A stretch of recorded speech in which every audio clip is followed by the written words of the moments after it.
every once in a while you have an event so comically disastrous that it fascinates the entire online world. Whether it's something as small as DashCon with its now infamous ball pit, or something as massive as 2017's Fire Festival, which spawned multiple documentaries and court cases after the doomed music festival stranded a bunch of rich idiots on an island in the Bahamas with nothing but booze, sandwiches, and FEMA tents in order to keep them occupied and housed. Well, this week, the entire world was able to feast its eyes on yet another one of these type of disasters. And this one had such an incredible combination of absurdity that it might go down as one of the funniest frauds of this entire year. Come with me and we'll see a train wreck that we all will laugh at. Thank you for altering the lyrics. We didn't want to get hit with copyright, of course. We do not. This is original IP we're doing here, guys. And now this disaster in particular, it had all the elements. It stole from culturally relevant IP. It ripped off everyone, including the people who it employed. And it made children and families so upset that they literally called the cops. So the Willy Wonka experience in Glasgow, Scotland was promoted as a larger-than-life, immersive, magical experience, all thanks to the help of a technology that has overtaken the world by storm. Generative artificial intelligence, giving us a first-hand look at what it's actually capable of once you peel back the curtain. Yeah, it's a real-life demo of what it can really do. So the event webpage, the promotional material, the descriptions, even the scripts for the actors were all done using AI, which is so painfully obvious once you see the actual advertisements that anyone with a passing knowledge of the technology would have definitely known this was gonna be a scam. Yep, just one brief glance at those promotional materials and you would think... It's got words that just are jumbles of letters. And we'll get to it, but even just the visualizations of it. Yeah. Yeah, those lollipops look melted and weird. Generative AI, AI is it's great for false advertising. It's really showing its use case there.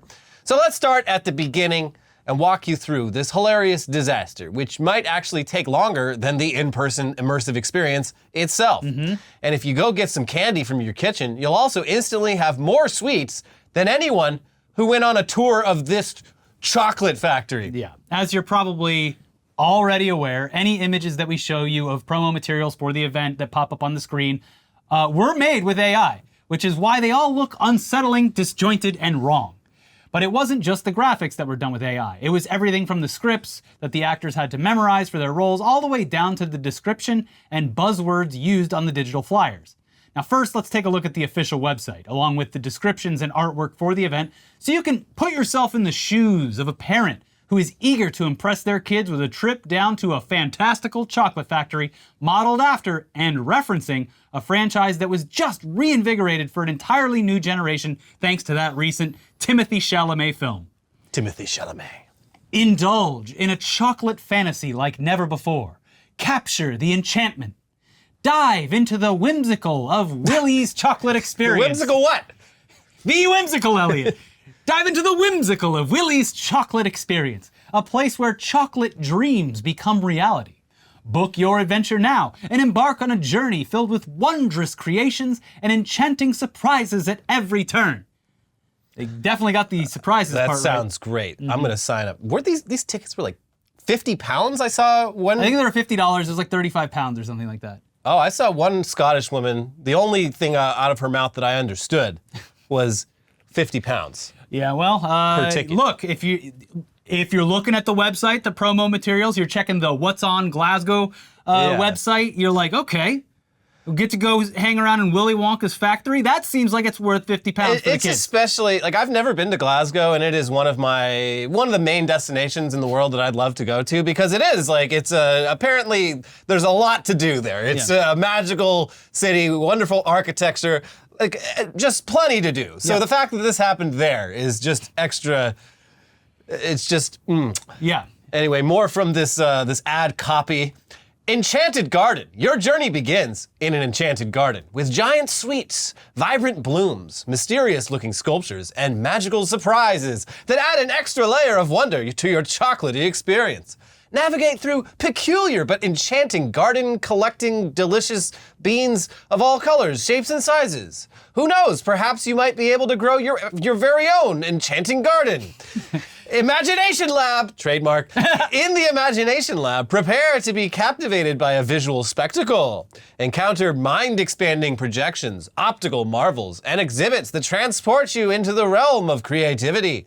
This space invites you on a surreal journey where the boundaries between reality and fantasy harmoniously merge, resulting in an enchanting and visually striking encounter. Brace yourself for an adventure that will leave you spellbound. Twilight Tunnel, trademark. In the Twilight Tunnel, get ready for an exhilarating and immersive adventure.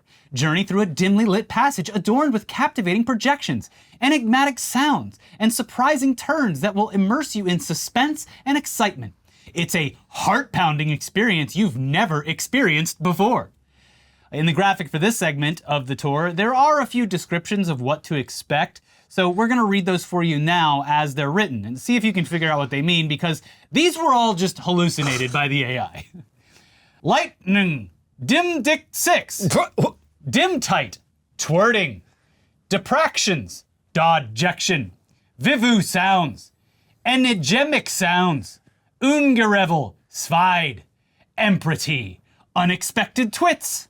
Now, you're blaming this on AI, but clearly this whoever wrote this is a scholar of Lewis Carroll. And This is just an extension of Jabberwocky. I will say the unexpected twits it lines up with the original Gene Wilder movie pretty well. I wasn't expecting all these twits. These kids are up to nothing but trouble. They don't want candy at all. The next section also features some incredible descriptions on the graphic, but let's read the description first. Captivating entertainment. Experience captivating live performances featuring charming characters singing original, catchy tunes. Marvel at extraordinary props, oversized lollipops, and a paradise of sweet treats. This event guarantees an immersive and delightful entertainment experience suitable for aged 3+ years old. And here's how it's pitched on the graphic.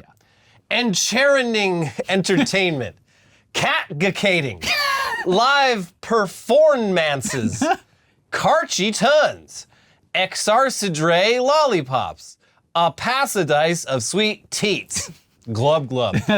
And as you saw previously, all of this was accompanied by some of the most blatant AI-generated art imaginable. Like it is if you had to show someone an example of how bad AI art looks like to look out for it in the future, this is what you would show them. So yeah, what was it like when people finally entered Willy's chocolate experience?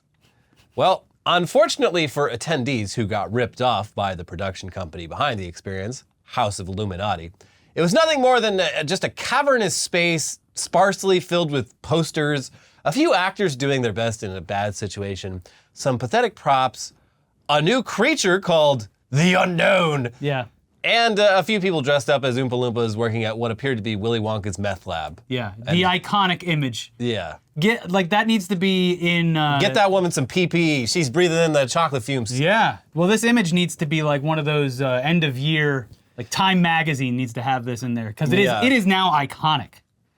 So there's still a lot to unpack here, but we're going to read from some of the original reporting in The Guardian while we show some of the photos and the footage from inside the experience.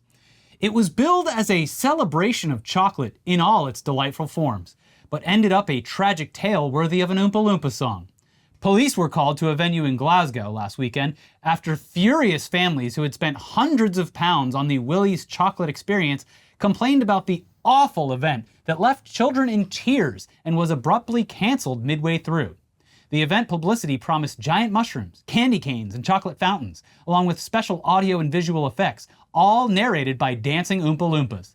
But instead, when eager families turned up to the address in Whiteinch, an industrial area of Glasgow, they discovered a sparsely decorated warehouse with a scattering of plastic props, a small bouncy castle, and some backdrops pinned against the walls. Did the bouncy castle have a ball pit inside?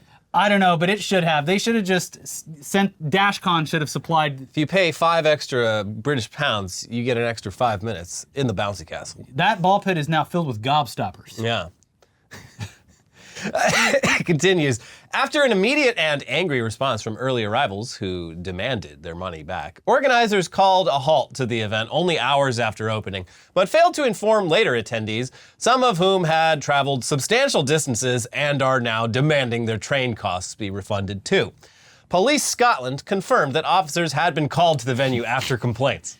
Paul Connell, an actor who had been hired by the company to perform at the event, told STV News of his shock when he arrived at the warehouse and realized that the rubric he had been given was impossible to fulfill because none of the promised props or special effects were there. Quote, "My heart sank looking around. I just felt sad because I was aware of how many kids were going to be coming through. We were told to hand the kids a couple of jelly beans and a quarter cup of lemonade at the end." Yeah, there's video footage. Here's your lemonade. There's video footage of that where it's just like tapping out like a single jelly bean into their hand. The kids just being like, okay. Now count yourself lucky because those are magic beans. Yes, plant that bean in your garden, you'll have unlimited beans. It's like the marshmallow experiment. Yeah. Like, do you want to enjoy one jelly bean now, or can you wait to go home and plant that jelly bean and have unlimited jelly beans later? Yeah. Huh? We're working with what we got here, kids. So 2 of the standout performances from this event were, of course, the depressed-looking Oompa Loompas at the meth table, and an entirely new and original character in the Willy Wonka universe, the Unknown. The Unknown! Which, despite being unknown, was described by one of the actors as an evil chocolate maker that lives in the walls of the factory.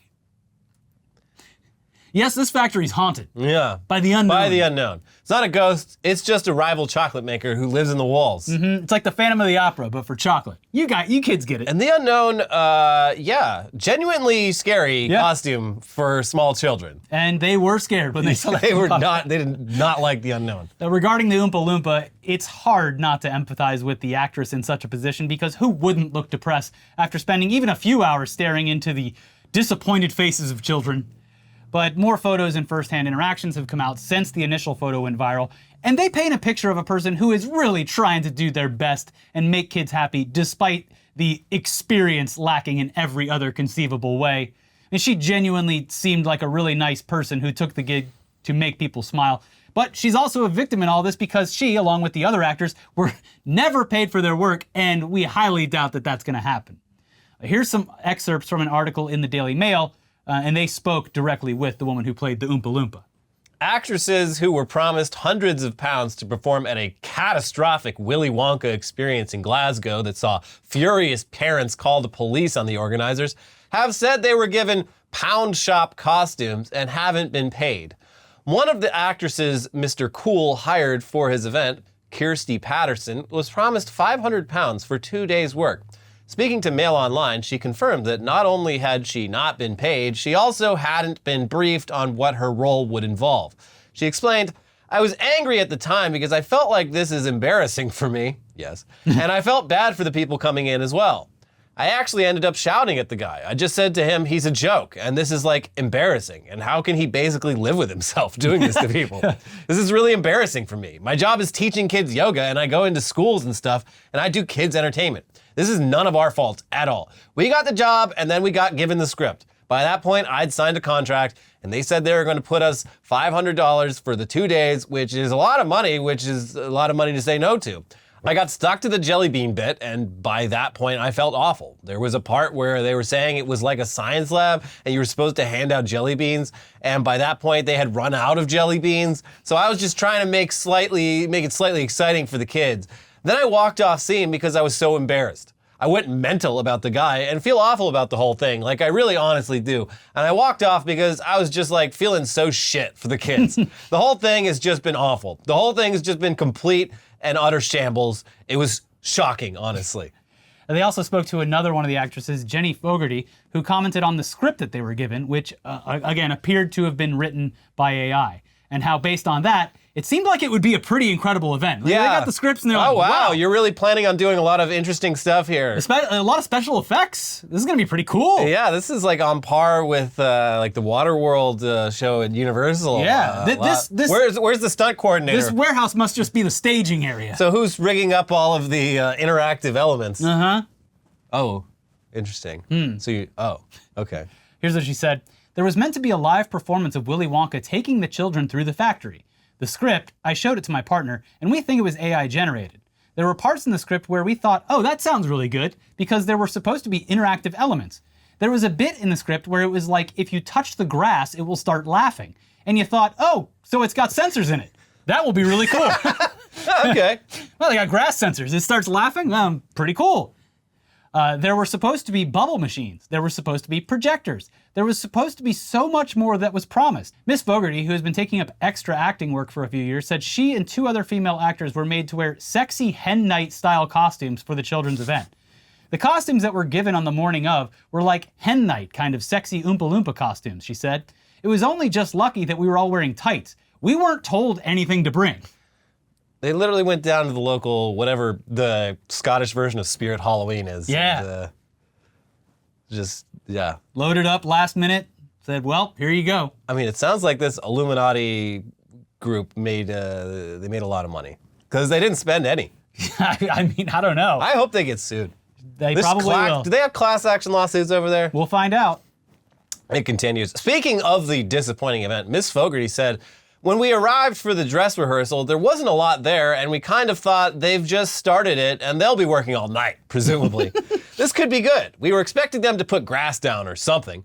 At one point, they told us, just get rid of the script. There's no show anymore. Just have people walk through, and I think that's when it kind of fell off a cliff. They ran out of sweets. We were told, actually, in the script we were given, that the Oompa Loompas were supposed to be given, like, big baskets of sweets to, like, hand out. But when we got there, we were like, okay, what sweets? We can't just have people come in and like just look at us. We were just told to improvise a story, or just grab some pick and mix. So we were actually given like little paper bags of pick and mix to hand out. It wasn't right. No, it wasn't. The woman from the Oompa Loompa photo that went viral spoke to another outlet later in the week, Vulture, and she echoed a lot of the same sentiments as before, but also spoke about the reactions from attendees and how hysterically short the entire experience actually was. Regarding the reactions from children who showed, she said, they were quite upset. I think they were confused, but it was more the parents. I just looked at them, and I think they must have known when they looked at me. An older couple said to me, I really, really hope you get paid well for this. When the first round of kids came in, don't get me wrong, it's still an incredibly, shockingly bad set, but we did our lines and everything well. We just had a bit of fun with it. I don't know how else you can put sprinkles on shit, but we were trying to be the sprinkles on shit. I was going around and feeling really embarrassed. After we did it the first time, the organizers were like, just abandon the script and let the guests walk through. The interviewer then asks how long the walkthrough of the entire experience would have been, and she replied, I'm telling you, this would have taken about 2 minutes.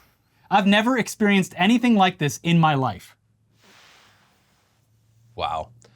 Kirsty Patterson also made an appearance on Good Morning Britain on Friday, where she was interviewed about her participation in the event, fully confirming that this disaster has gone mainstream in every conceivable way. In a transatlantic way, too. Yeah.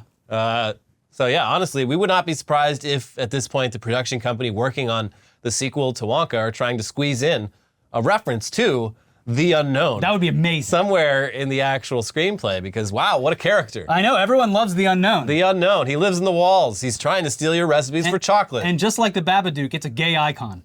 I mean, yeah. Everyone was like, why is the unknown so shy? Because it's doing like Who is she? There were people trying to say that they were the unknown on TikTok. Yeah, there's a lot of... there's a lot of that going around. I'm involved. A lot of lying around this, which is funny. But yeah, in addition to the Oompa Loompas, though, the actor who played Willy Wonka, or as we will soon come to find out, Willie McDuff. That's the character's name, not because Willy. That's what the AI called him, so that's what it is. He also released some videos of his experience with the production on TikTok, so here's a few short clips of that. But basically, he echoes a lot of the previous statements about the script being absurd and how they all just tried to do the best job they could with what they were given. I got cast as the part on the Thursday. Was told that I needed to learn the script for the Friday. So I said, no problem, send it over. The script was 15 pages, monologue, pretty much, of AI-generated gibberish.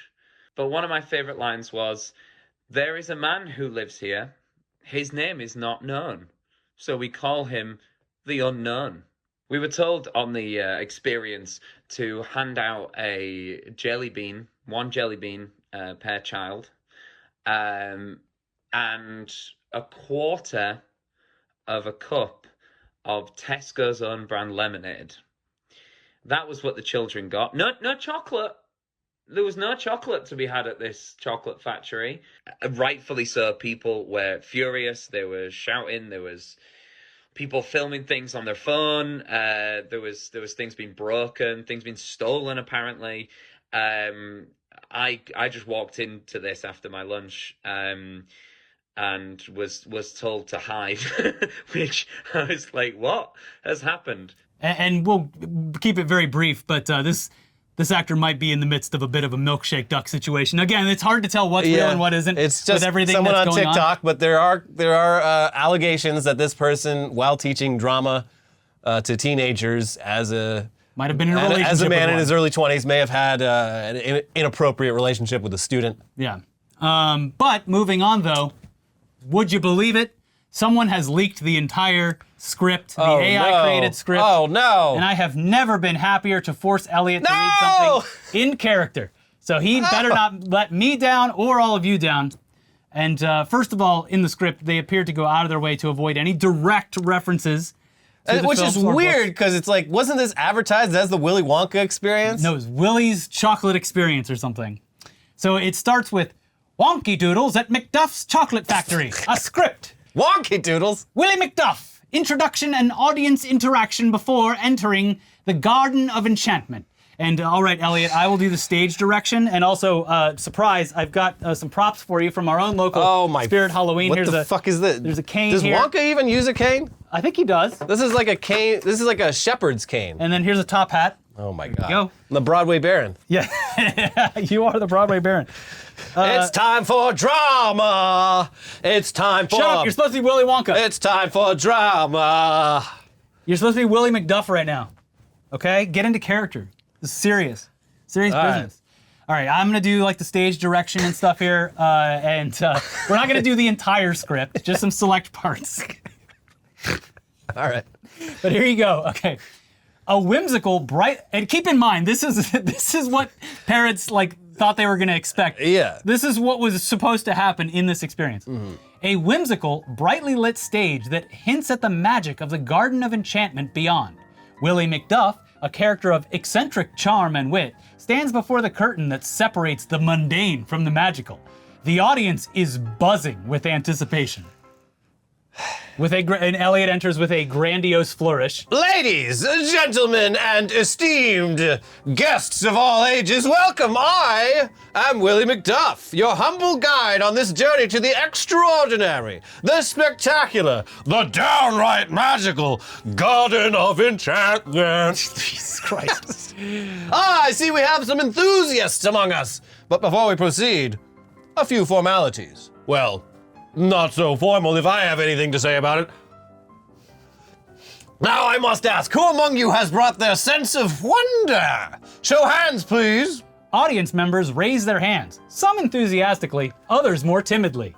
And this is written into it, all of these reactions by the AI. Like, some Yeah. people are gonna be a bit timid about This is when they're gonna be like, wow, this was well worth my money. So it continues, Elliot as Willy McDuff. Splendid! And who has packed an extra pair of socks? You know, in case the first pair gets knocked off by sheer amazement.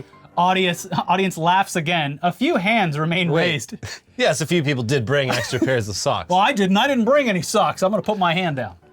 Ah, we have some well-prepared adventurers. Excellent. Your journey into the garden will be one of awe, of laughter, and perhaps a mild case of bewilderment. But fear not, for I, Willy McDuff, have traversed its paths many a time and have only gotten lost thrice.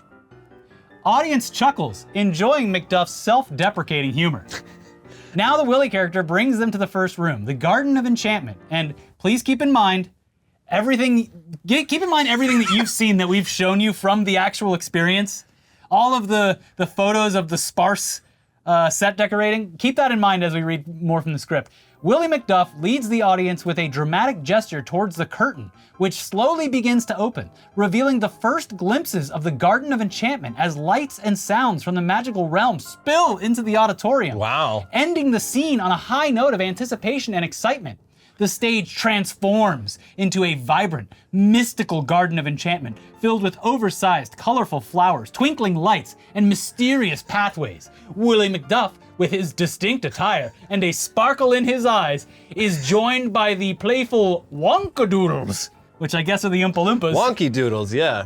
Each holding baskets brimming with an assortment of whimsical sweets. Ah, welcome! Welcome to the heart of the Garden of Enchantment, a place where wonders never cease, and the sweets are as enchanting as the surroundings. Careful there, our garden stones are known to be quite the sweet tooths. Now, dear guests, feel free to explore, but beware of the giggle grass. It's been known to induce spontaneous laughter. They do this whole bubble thing where there's supposed to be a ton of bubble makers causing wonderment and Wow! play. There you go. Remember, in the Garden of Enchantment, every moment is a chance for magic. Every corner hides a story, and every bubble, boop, holds a dream. He opens his hand and the bubble gently pops, releasing a small twinkling light that ascends into the rafters, leaving the audience How the fuck were they gonna do that? in awe. So apparently, yes, the Willy Wonka actor has to do literal magic during the Oh, wow. You hired the right guy for the job! Yes. Boo! So yeah, let's skip forward a bit to see where the unknown fits, Dun dun dun. fits into all of this. They leave the enchanted garden and head towards the dark and mysterious Twilight Tunnel. Willie McDuff, with a lantern in hand, gathers the audience at the threshold, where shadows dance and an air of mystery envelops the space. The Wonky Doodles huddle close. Huddle close, Wonky Doodles. Their usual mirth replaced by an eager anticipation mixed with a hint of apprehension. Beyond this point lies a realm of shadows and whispers, a place where the mysteries of the night come alive. But fear not, for though the path may be veiled in darkness, it is also speckled with the light of 1,000 twilight stars. And as we step into the shadows, remember, it is in the darkness that the light shines brightest. So I ask you, are you ready to embrace the unknown and discover the secrets that lie within? Deep within the serpentine pathways of the Twilight Tunnel, the atmosphere grows tense as Willie McDuff gathers the audience in a semicircle. His face is illuminated by the flickering light of his lantern, casting long shadows on the walls. The group's laughter and whispers fade as Willie begins to speak in a grave tone. My dear adventurers, we stand on the precipice of a discovery most wondrous and perilous. For within these ancient walls lurks a tale not yet told of an evil chocolate maker known only as the Unknown.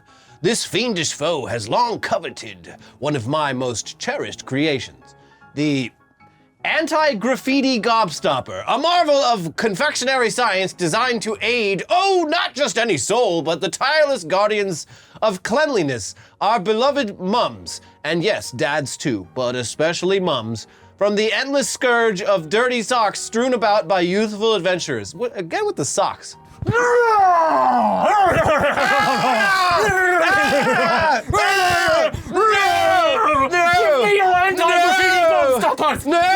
Children! Oh, yes, it's me! The Unknown, Willie McDuff and his band of intrepid explorers. You have something I desire, don't you? And with your unwitting aid, it shall be mine. The anti-graffiti gobstopper will no longer clean your world. It will turn them to chaos at my command. You there! Yes, you! You will assist me in acquiring this precious sweet. Together we shall rewrite the rules of cleanliness and order. And then the Unknown is explained away as a ghost of some kind that explains that joy can get rid of all the bad vibes. They venture into a lemonade room where the kids are given lemonade at this point in the real experience. Here's some lemonade. Now, at this point, you'd be like, as a parent, you'd be like, I don't think I want lemonade for my kids. You can keep whatever's in that cup away from them. I'd at least be a little hesitant. So Next, they go into the Imagination Lab, a land of confectionery wonders. And then Willie McDuff talks about all these secret inventions. Let's not forget our secret inventions. The soup-flavored jelly beans designed to keep the wee ones clean, hot, and spicy beans that attract the birds. That's a story for another day, or perhaps a question for your parents. What the fuck? I think he means birds like the British way, like ladies. Is he handing out Viagra jelly beans? I also like that. Do you think they changed it to like, it's like these jelly beans suck. You don't even want them. That way they can have extra. Oh, no. No, these are terrible. They taste like soup. You can't have these jelly beans without first consulting your doctor. So the audience chuckles, appreciating the playful innuendo. Yes. We all understand, yes. We've seen Austin Powers. Oh, yes, and my favorite, the boogerberry bean, freshly made from Grandpa's old crusty hanky. A taste that's, well, let's just say, uniquely exquisite. What the? Kids, you don't want these beans. We only have so many of them. Here at Willie's factory, we make a bunch of candy that fucking sucks. We got booger No one beans. likes it. It's like disgusting. Yeah. So the script ends with a tasting zone, which obviously didn't exist in the final version because all the kids got was 1 or 2 jelly beans and a half cup of lemonade. But then there is a final battle between Willie and the unknown, which obviously got thrown out before the experience went live. So I guess this might be the first and last time that the final battle between the unknown and Willie McDuff actually happened. Oh, God. Yeah, take a sip of your candy. He's got the fizzy lifting drinks, folks. Whoa! Okay, so hold up some fake candy now, though. In your hand. It's okay, you can imagine it. Behold, the culmination of imagination and ingenuity. The anti-graffiti gobstopper. A sweet so powerful it can make any room sparkle without lifting a finger. But it seems our friend, the unknown, would rather use it for less tidy purposes. That's right, McDuff. Imagine the chaos, the absolute power of turning tidiness into turmoil. Hand it over, and I might consider sparing your precious lab. In the spirit of imagination and the pursuit of joy, I cannot let that happen. If it's a showdown you want, it's a showdown you'll get. Stage direction. Suddenly, the room transforms into a battlefield of lights and lasers. Wow. Willie uses a device resembling a futuristic remote, activating traps and illusions around the lab to thwart the unknown's advances. Okay, so trap me. You're trapped. The door. You think Beep, bop, these boop, parlor tricks will stop me? I've come too far to be foiled now. I shoot lasers at Willie McDuff. Pew, pew, pew, pew, pew, pew. It's not about stopping you with tricks, but with creativity. For every dark intention, there's a light of innovation ready to shine through. Willie activates a machine that releases a dazzling display of holographic images, momentarily disorienting the unknown. Seizing the opportunity, Willie sets the anti-graffiti gobstopper into a contraption that amplifies its cleanup capabilities, sending a wave of sparkling cleanliness towards me, the unknown, neutralizing his device and rendering him harmless. No! No, my plans! Thwarted by tidiness! The guests cheer as the unknown is gently swept up by a robotic vacuum, Whoa! humorously ending the confrontation. And so, my friends, we see that even in the face of darkness, the light of imagination, joy, and a bit of clever cleaning can prevail. Let us remember, the greatest adventures and the most enduring victories are those we achieve together. Where's my flowers? Wow, that was dog shit. I'll leave a tip on the video instead of sending Yeah. flowers. In lieu of flowers, please Acting send- does not pay well. And it's also very hot. Yeah. Scene ends with Willie McDuff and the guests reveling in their success of their imaginative endeavor, reinforcing the power of unity and the endless possibilities that lie within the realms of imagination and innovation. Scene. Well, I think the local theater community can rest assured that AI is not coming for their jobs anytime soon. I propose that we get Joel Rubin on the phone to turn this into a full-blown stage play Yeah. to perform one time at RTX sometime. Yeah, wasn't there supposed to be songs? We need Joel to get to work on those songs. He'll be on it in no time, yeah. And so concludes one of the funniest stories of the year of 2024 so far. One that will absolutely go down in history, having left its mark on this moment in time. All we can hope for now is that cameo by the unknown in the next Wonka movie. Make it happen. Also, the main Wonka actor, like we said, currently maybe in the process of becoming a milkshake duck. Not enough info as of when we filmed this episode, but we'll end the whole saga with a quote from one of the parents who brought their kids to the experience and spoke about it with the New York Times, saying, "The worst part of all, there was no chocolate." Yeah, that's a great point. Like, I feel like that's the first box you check when you are making a Willy Wonka's Chocolate Factory themed event is people are going to show up with chocolate on the brain. Yeah. You better have some fucking chocolate. We have 2 jelly beans. One is soup and the other one is grandfather's boogers. Okay, well, I don't want either of those. How about half a glass of lemonade? Yeah, what a disaster. Yeah. Whew, man, it is spicy in here. Let's continue on and finish out the episode. Yeah, so moving on from total frauds to something that is fraud adjacent, and an idea that was so roundly disliked by everyone online that the idea was quickly reverted by the company who pitched it. We're of course talking about fast food chain Wendy's and their brilliant idea to enact dynamic pricing to their menu through the installation of digital menu boards across all their locations, which theoretically meant that they could alter the price of menu items whenever they wanted, and also meant that they could potentially enact some sort of surge pricing to the menu so that the prices would go up during higher traffic times like lunch or dinner. Just turn your local fast food place into the New York Stock Exchange. Or Uber on a Friday night. Do you remember the bar by New York Comic Con that used to be the beer exchange and they would lower the prices and raise the prices? I've been to a couple bars like that. Yeah. I think at bars it's like, it makes more sense. Like, yo, we're having a sale on PBR right now. Because there's so many options. Yeah. This is just like... This is a shrewd business move. Yeah, this is like everything on the menu is more expensive. Yeah. So this caused a deluge of memes and mockery from people who posted as though they were day trading Wendy's hamburgers or reselling burgers and fries on StockX. The original reporting came from the company's CEO, Kirk Tanner, during an earnings call where he said the following: "We are planning to invest approximately $20 million to roll out digital menu boards to all U.S. company-operated restaurants by the end of 2025, and approximately $10 million over the next 2 years to support digital menu board enhancements for the global system. Beginning as early as 2025, we will begin testing more enhanced features like dynamic pricing and day-part offerings, along with AI-enabled menu changes and suggestive selling." Would you like some of grandfather's boogers for your lunch? That's especially funny because we've seen so many examples of people being like, "Oh, let's let the AI come up with some recipes." And it's like, here's how you make mustard gas. Here's a mustard gas souffle.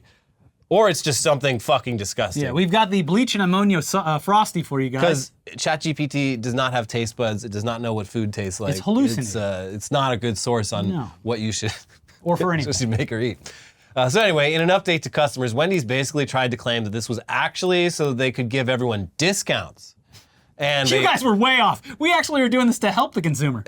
Yeah, so they aren't going to be doing any surge pricing at all. And they wonder how anyone even got that idea by simply listening to the words that their CEO said out loud to investors. That's weird that you would think that. Here's the update via ABC News. Wendy's is pushing back on reports that the restaurant chain will increase menu prices. Wendy's issued a statement Tuesday saying that it is investing $20 million into high-tech digital menu boards that would have the capability to update prices in real time. "We said these menu boards would give us more flexibility to change the display of featured items. This was misconstrued in some media reports as an intent to raise prices when demand is highest at our restaurants. We have no plans to do that and would not raise prices when our customers are visiting us most." And Wendy's added that any changes would be designed to benefit our customers and restaurant crew members.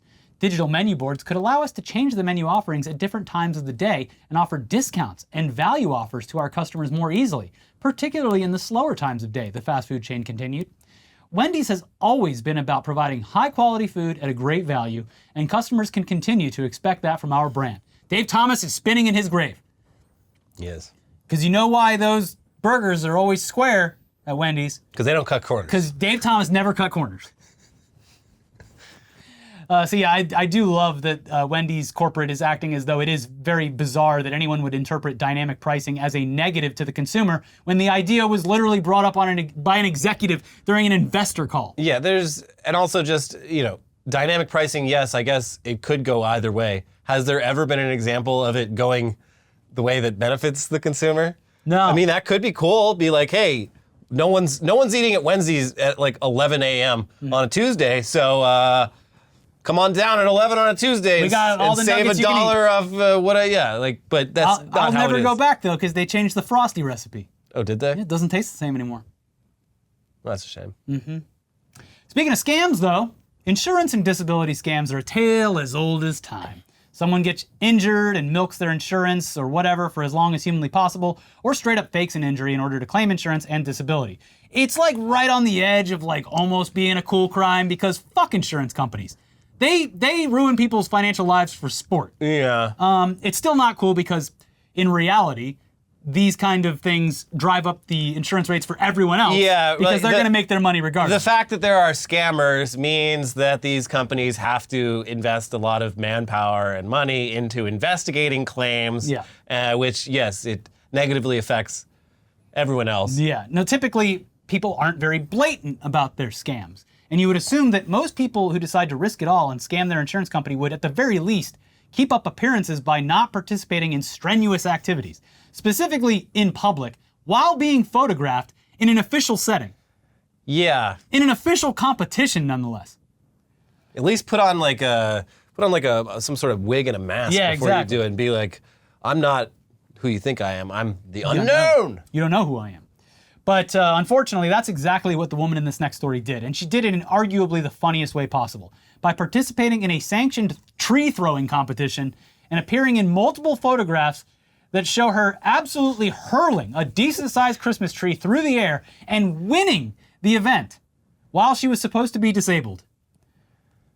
Bravo, well done. I mean, listen, you hear tree throwing, you're like, wow, that's some like fucking Paul Bunyan shit. But like, pretty much any able-bodied, well, they're in, yeah. Yeah. But yeah. The pictures do tell a story. It is being hurled. What was her supposed disability? She got, unfortunately, she did get in a car accident that apparently wasn't her fault. Okay. Yeah. But this happened, apparently it's been going on for a while, and this happened like the year that the wreck happened, the tree throwing. Maybe she's, maybe she had I was feeling really good that day. She had a good day. Yeah, exactly. You're not allowed to have a good day? I don't see a problem with it. Here's the New York Post. A woman in Ireland lost more than $800,000 in an injury lawsuit stemming from a car crash after photos showed her launching a Christmas tree during a post-holiday competition and winning the event. Camilla Grabska, 36, sued an insurance agency in the country, RSA Insurance, after a 2017 car crash she claimed caused her debilitating neck and back pain that prevented her from holding down a job for 5 years, the Irish Independent reported. Newspaper reports, however, soon resurfaced of Grabska competing in a Christmas tree throwing event on January 8, 2018, nearly a year after the accident supposedly left her with disabling pain. The Irish High Court reviewed a photo of Grabska launching a tree, which the judge, Carmel Stewart, described as a very graphic picture, according to the Telegraph. The competition involves people throwing roughly 5-foot spruce trees as far as they are able. It is a very large, natural Christmas tree, and it is being thrown by her in a very agile movement. I'm afraid I cannot but conclude the claims were entirely exaggerated. On that basis, I propose to dismiss the claim, the judge said, according to the Irish Independent. Grabska denied that she faked her injuries while in court, saying she was trying to live a normal life, according to the Telegraph. Just because I'm disabled doesn't mean I have to give up on all the normal things that everyone does all the time. Like, going out, having a nice dinner sometimes, throwing a Christmas tree in a competition. Signing up for an official competition. Throwing the Christmas tree farther than anyone else and winning the prize for being the person able to throw the Christmas tree the farthest. Getting photographed while doing so, and then getting photographed holding up my plaque for winning the competition. Yeah, my disability is not my identity. It's just a part of me. I think it's fine. You have one good day for your mental health, and then everyone pounces on you. I mean, maybe throwing the tree, like, maybe that helped her, like, pop her back. Yeah. Maybe it felt good. It could have. We don't know. Yeah. I would need to see more about these injuries and these claims and whatnot. Yeah. In the cool court, it is undetermined. Yeah. Well, anyways, no sponsor this week. You are the sponsor. If you liked our reenactment of the Willy Wonka AI experience, go ahead and like the video, leave a tip, become a member, because these props cost us 45 American dollars. Wait, really? Yeah. Damn. It's off season. You know how hard it was to find this stuff? Can't even get dressed up for a silly little bit in Joe Biden's economy. You almost had to dress like a leprechaun because all they have is St. Patrick's Day stuff right now. Oh, right, yeah. So if you're curious, that is at least 2, maybe 3 avocado toasts that we could have had instead. So you're the sponsor. Do with that however you want, but at the very least, leave us a like. Please. And now we will get into the headlines, the weirdest, craziest, wildest headlines from around the world this week, starting with... Donald Trump says he's too rich to put up $90 million bond. I can't do it. I've got too much money. The way that this is explained is like, this is the E. Jean Carroll one. Yeah, I was about to ask, which case is this? And one of her bit of testimony is that, like, of course he can cover this. Yeah. So his team is using that to say, like, he's good for it. He shouldn't have to post a bond in order to fight the judgment, because she already claimed that he had enough money to cover it. So the court should say that that's fine enough. So he shouldn't have to put the money up. Interesting logic, or lack thereof. But Yes. I guess they're just gonna do whatever. Yeah, it is quite They're gonna do whatever they can do. Quite the excuse to be like, I'm too rich to pay that. No, fine. you can't find me. I'm too rich. Also, in sort of related news, the Supreme Court is taking up the whether it's illegal for him to run or not case. So, and I'm going to go ahead and safely assume that they will say that it's perfectly fine for him to run. No, the Supreme Court always makes the wrong decision. Stop having faith in institutions. Mm-hmm. Next headline: Humpback whales captured mating for the first time were engaged in gay sex. This fucking rules, because first of all, it's like, I would have assumed by this point, we would have seen humpback males mating, humpback whales mating, not humpback males waiting. But this is like, there's a lot of animals in the world that we've never have been observed mating, and so like it's a big mystery about it. You got to be in the right place at the right time. It's Yeah. like lightning striking. Yeah, it's. I mean, you can And then sort to of have it have gay sex happen in front of you. I don't know if that's more common or not with the humpback whales, but I would assume that it's also a pretty rare occurrence. Yeah, like, I mean, we've known that the animal kingdom they It's a fuck fest. out swing there. both ways out there, but this one's especially wild because that's like The animal kingdom is one giant polycule. one of the biggest, I think, like second or third largest animal. Oh, on the did you face see of the earth. picture of its cock? Yeah, it's like the size of a bus. Like, holy shit. Yeah. Yeah. Well, in other whale news, Jair Bolsonaro is under investigation in Brazil for allegedly harassing a whale off Sao Paulo. Didn't this already happen? Wasn't there? if this is an old headline, I'm not sure, but he was spotted jet skiing next to it. Yeah. And now he's facing like a fine for it. Oh, like it's official? Because, Yeah. he was accused. There was a man out, like, this was like last year at some point.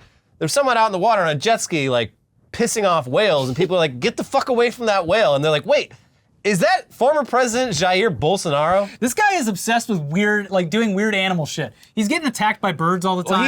He's fucking with the whales. He's like conservative to that degree where he's like cutting down the fucking Amazon. And he's like, we're doing this so we have more like farmland. But he's like, no, actually, I just like cutting down trees. Yeah, I fucking hate the planet. I hate the earth. Fuck the earth. Whew. Moving on. Let them eat flakes. Kellogg's CEO says poor families should consider cereal for dinner. Buddy, poor families are already eating cereal for dinner, you fucking dickhead. Yeah. Also, in like the reporting for this, they're like, Kellogg's is like, why did I think of that before? it's a very nutritious replacement for, and it's like, no, specifically the Kellogg cereals, and the ones that they're promoting in the ads, which is like Frosted Flakes and Fruit Loops, are just riddled with complex carbohydrates and diabetes. sugar. You're gonna get diabetes. But also, they were talking about how, I guess last year or the year before, there was a promotional event to where if you submitted like proof that your family was eating cereal for dinner, you could win a $5,000 prize. Like, because they were like legitimately trying to promote it as a option for dinner. Like, everyone's feeling the squeeze in Joe Biden's economy. So why not have Frosted Flakes for breakfast, lunch, and dinner? Yeah, that's just fucking depressing. Not that I have any incentive for that as the CEO of Kellogg's, but maybe you should do it anyway. Why don't you do it, sir? I want to see you eat fucking Oh, I'm not eating Cocoa that trash. Puffs for dinner. Ooh. Oh, but you said it was part of a balanced breakfast. There's a story about when they originally started putting sugar on they added it to it in the box. Yeah. Was that apparently, because the old-fashioned way, you just get your cornflakes and you have a spoon of sugar. Yeah. And apparently, the sugar that they have added into stuff like Frosted Flakes is nearly double the amount that the average person would shake onto their cereal because it would be too sweet after that. Yeah. That's great. Also, we all know cornflakes were invented to stop masturbation. Right, yeah. The original Kellogg's guy, a real freak. He thought by inventing the blandest food imaginable, it would stop people from thinking naughty thoughts. Yeah. And then once he was out of the picture, they're like, all right, Put the sugar in there. put a fucking day's worth of sugar in each bowl. Yeah. We're gonna get people horny with this cereal. Yeah. And we're gonna hire a mascot, big sexy tiger. Yeah. He's gonna get people horny. It's the new Kellogg's over here. We're a horny company. Yeah, they certainly are. We jack off at Kellogg's. Next headline, man makes $2.3 million off insider trading by snooping on wife's remote work calls. What's the crime? Snooping and doing insider trading. His wife worked for a company that was going to be acquired by BP. I think it was the BP. oil company? Yeah, and he was like one room over just listening to all of those calls about being acquired. So he invested in his wife's company, bought like $100,000 worth of stocks, and then immediately sold it and made $2.3 million. I think so. There are very specific rules about what constitutes insider trading, but I think if he has his home office right next to hers and can hear what's happening through the walls or something without any effort on his part, I think it's fair game at that point. I could be wrong. I don't know. All the finance people let us know, but they're because. I mean, let's the most extreme example of this is you're just at a coffee shop. You're just walking, minding your own fucking business, and someone tells you a business secret, and if you act upon that, are you committing a crime? I don't think so. There's so many coffee shops in this city where you can hear people just openly talking shit about their fucking companies. It's bizarre. Yeah, no, and then especially with entertainment, you hear stuff where if you have just even a passing knowledge of certain names and companies around, you're I probably shouldn't be hearing this. You should probably take this call outside. Jacob Wall was right, but but about the wrong things. Yeah. But no, it was a little bit worse than that because I believe at least at some part of it was during the pandemic and they were just vacationing remote. And so they were in the same hotel room or something. Well, yeah, she should have gone to the business center. Yeah. Locked herself in one of those cubes. I don't see how there was a crime committed here. Well, who knows?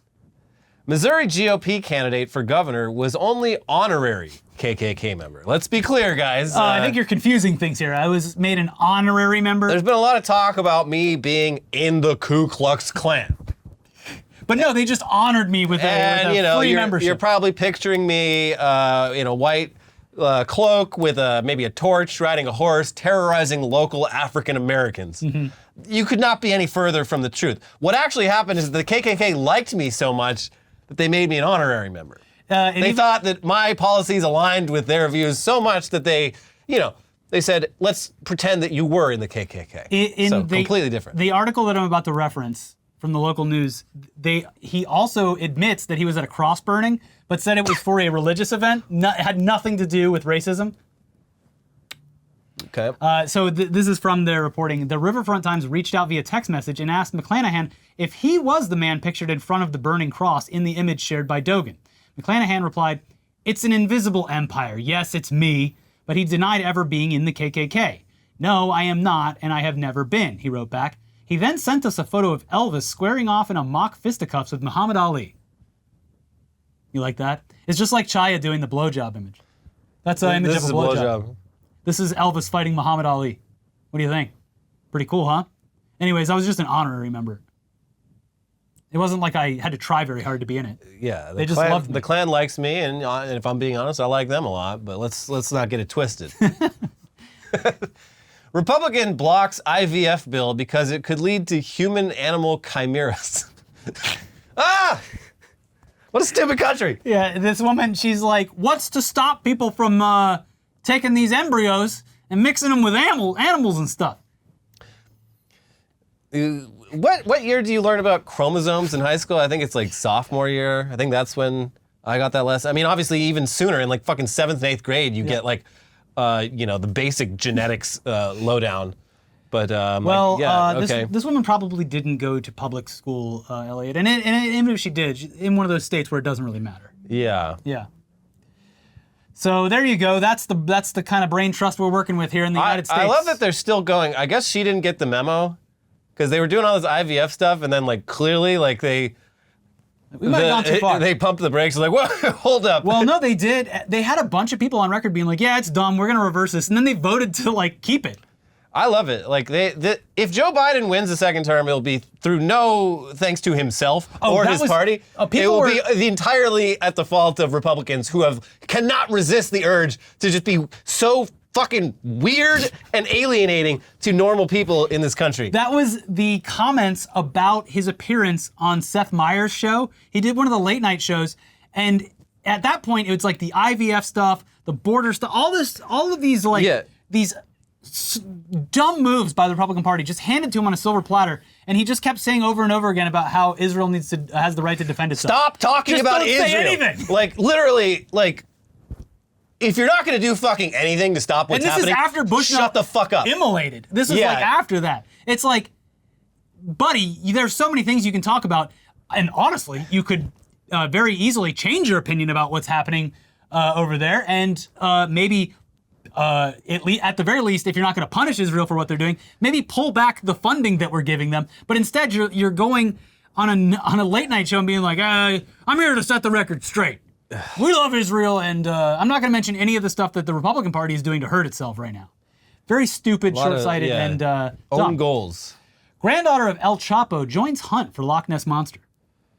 Well, it's good. There's a lot of ambition in this family, and I'm glad to see that she is.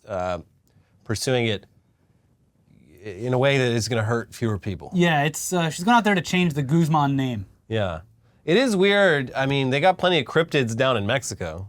Yeah, they have that, Lots of them. What is it, that half... the chupacabra, of course. The bloodsucker. But then there's the president of Mexico, he was convinced that there was, I can't remember what they were, these little guys? Well, they have the aliens as well. Yeah. Yeah. Oh yeah, the tiny aliens. Yeah.